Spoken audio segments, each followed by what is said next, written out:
kan kalau cerita itu kan banyak sekali ya Mas, yang gagal itu kan juga banyak sekali ya.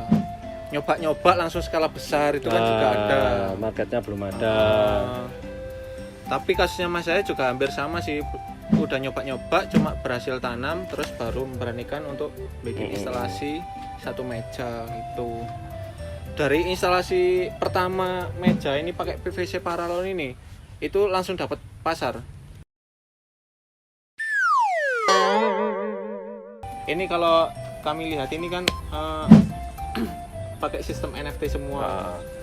Kelebihannya NFT ini apa Mas? Kelebihannya NFT nomor 1, tanaman cepat besar. Itu pasti, ya kan? Kan oksigennya terus larut, campur. Sirkulasinya. Ya, nomor 2-nya itu tandan kan enggak perlu begitu besar lah kapasitasnya. Kan airnya langsung habis, turun. Langsung kembali ke tandan. NFT ini kelemahannya mungkin kalau lampu mati. Betul lampu mati. Apalagi matinya di siang hari, panas itu, terik gini. Bisa menyebabkan layu total. Layu total. Tapi itu tidak sampai mati lah. Maksimum bisa. Berapa Mas? Kalau lampu mati supaya tidak sampai layu agar bisa berkembang kembali. Kalau berjam-jam, contoh kalau semisal 8 jam itu kan bisa mati total. Betul. Tapi untuk daerah sini aman ya? Aman, masih aman. Tidak sampai 6 jam atau bahkan sampai 8 jam sampai. gitu ya? Paling lama 1 jam. 1 jam. Di tempat terbuka ini untuk kendala hama atau fungi atau jamur itu? Hamanya sebenarnya ya ada, cuman pada waktu-waktu tertentu aja ada. Di waktu tertentu itu kalau bebas hama itu contohnya? Kalau musim hujan ya pasti banyak hama. Pasti banyak hama. Iya. Berarti tidak ada perawatan khusus ya? Nggak ada. Saya khususkan untuk bebas pestisida. Nggak ada sama sekali.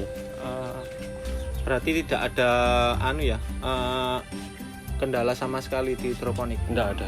Kalau masalah harga ya tergantung kondisi. Kendala masalah harga. Kalau harga kan tergantung situasi, kondisi sama market pasar, itu sendiri. Market itu sendiri. Ini masih satu minimarket aja Mas ya? Iya, masih satu. Ada target ke depan untuk nambah market lagi atau minimarket lagi yang disuplai? Ya pasti ada. Pasti ada. Iya. Kan ini dulu dimaksimalkan dulu. Market ini kalau nanti ini sudah terpenuhi, bisa continue, kita tambah lagi. Oh jadi ini masih belum bisa continue satu minimarket ini ya? Sudah continue. Sudah bisa continue. Tapi kadang-kadang kurang. Kadang-kadang kurang. Kan pelanggan pasar kan kadang-kadang ada banyak pembeli. Kan pada waktu-waktu tertentu, momen-momen tertentu ada sayur yang lakunya keras. Kayak kemarin. Musim apa kemarin ini? Maulid Nabi. Ya itu selada pasti habis ya. Berapapun habis. Karena banyak orang syukuran. Biasanya 10 sampai 15 pack, 20-25 habis per hari itu. Ada berapa varian jenis sayur yang disuplai ke minimarket tersebut? Ini sementara yang bisa continue masih 3.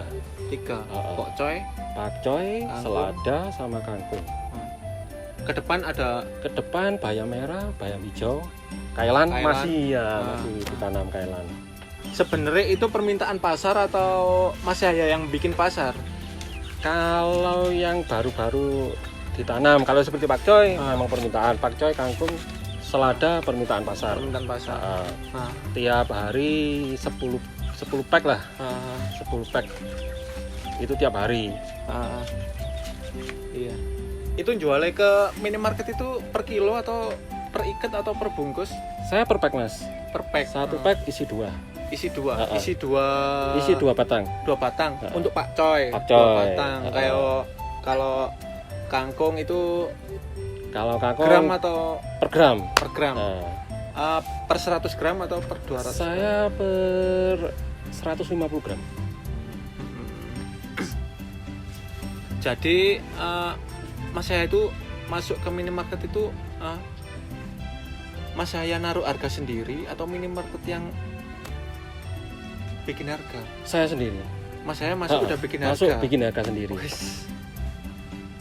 Masalahnya kan enaknya di situ. Iya. Nah, kan saya tidak tergantung market ya. Saya sendiri yang bikin harga, bikin ukuran timbangannya berapa gram, saya sendiri yang menentukan.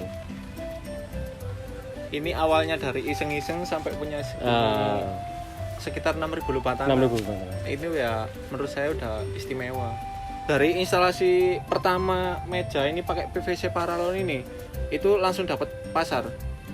Saya langsung dapat dua meja, bikin dua meja, langsung saya beranikan cari pasar. 2 meja ya? Habis 1 meja belum berani. Baru ya? 2 baru berani. Itu pun masih pakcoy. Masih pakcoy semua? Masih pakcoy semua. Jadi mas saya ini udah punya pasar sendiri ya? Sudah. Pasar tetap sudah. Pasar tetap sudah ada? Sudah. Continue.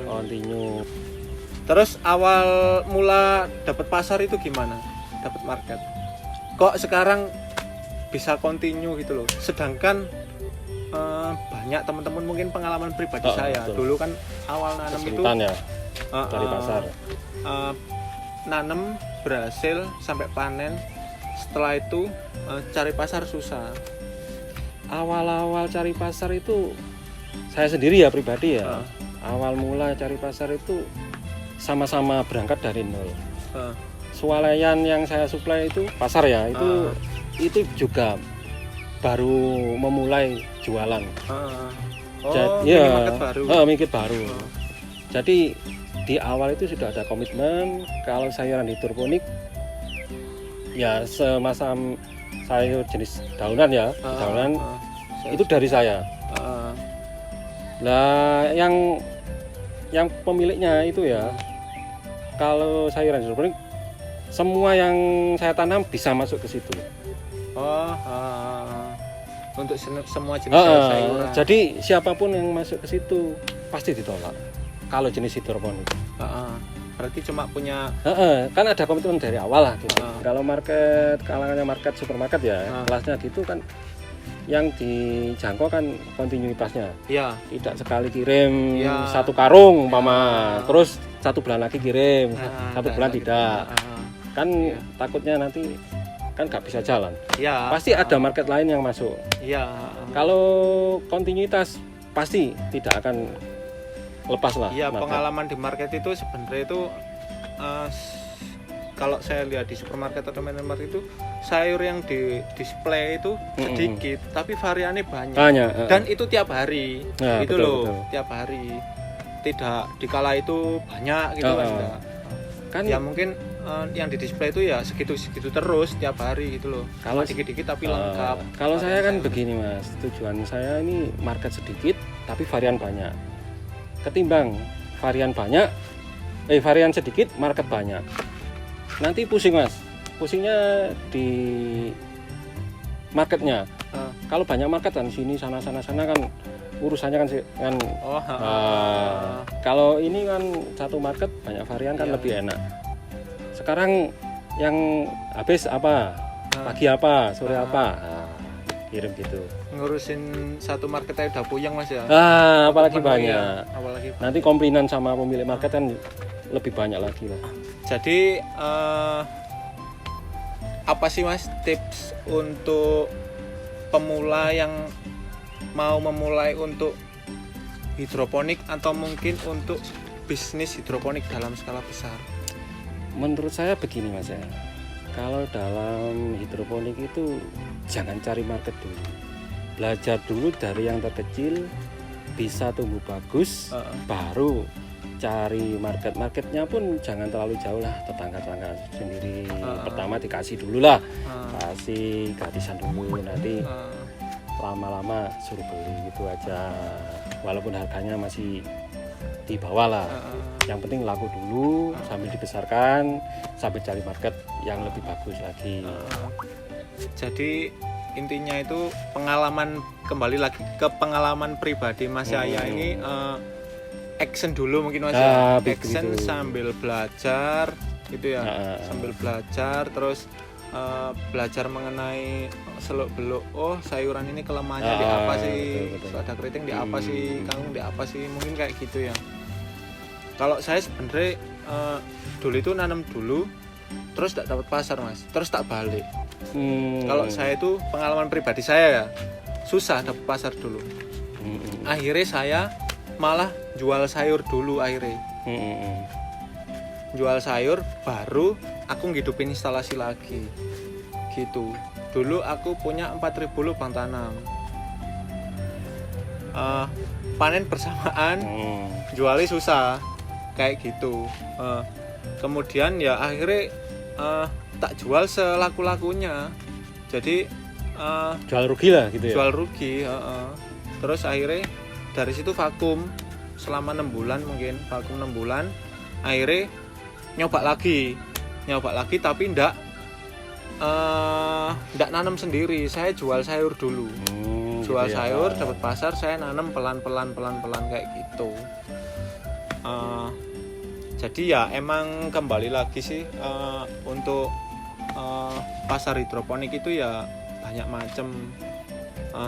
Kalau pengalaman pribadi mas saya ya action dulu karena dia bener-bener pemula yang belajarnya dari YouTube atau kayak tidak lah, gitu. enggak ada yang kayak gitu. anu. Ada saran temen itu yang cari pasar dulu, kalau udah dapat baru nanam sendiri. Jadi kan prakteknya itu macam-macam gitu loh. Jangan takut memulai lah mas. Mungkin ke depan mas, untuk target ke depan mau ekspansi pun sebelah ini Pasti sana, bikin kebun itu ke sana ya. itu masih luas sana. 2 kali ini mas ya. Jadi mungkin itu saja mas obrolan kita. Mungkin di lain waktu kita bisa bermain ke Siap. sini lagi. Makasih banyak mas udah bisa berbagi dengan kami dan kami boleh main ke kebun mas saya. Dan terima kasih lagi karena sudah dikasih kopi. Bebas mas, bebas. Di sini waktu apapun bisa datang ke sini. Bisa ya? Bisa. Maaf mengganggu waktunya. Oh ya mas, ini ada sedikit cindera mata dari Hidro Sayur. Terima kasih. Oke. Semoga berkenan dan dipakai loh mas ya. Oh iya, siap. Baik, sekian dari kami Hidro Sayur. Nantikan ngomik-ngomik kami selanjutnya. Kalau ada saran ngomik di mana dan di kebun siapa, silakan komentar di bawah atau DM di Instagram kami Hidro Sayur Indonesia. Baik, sekian, terima kasih.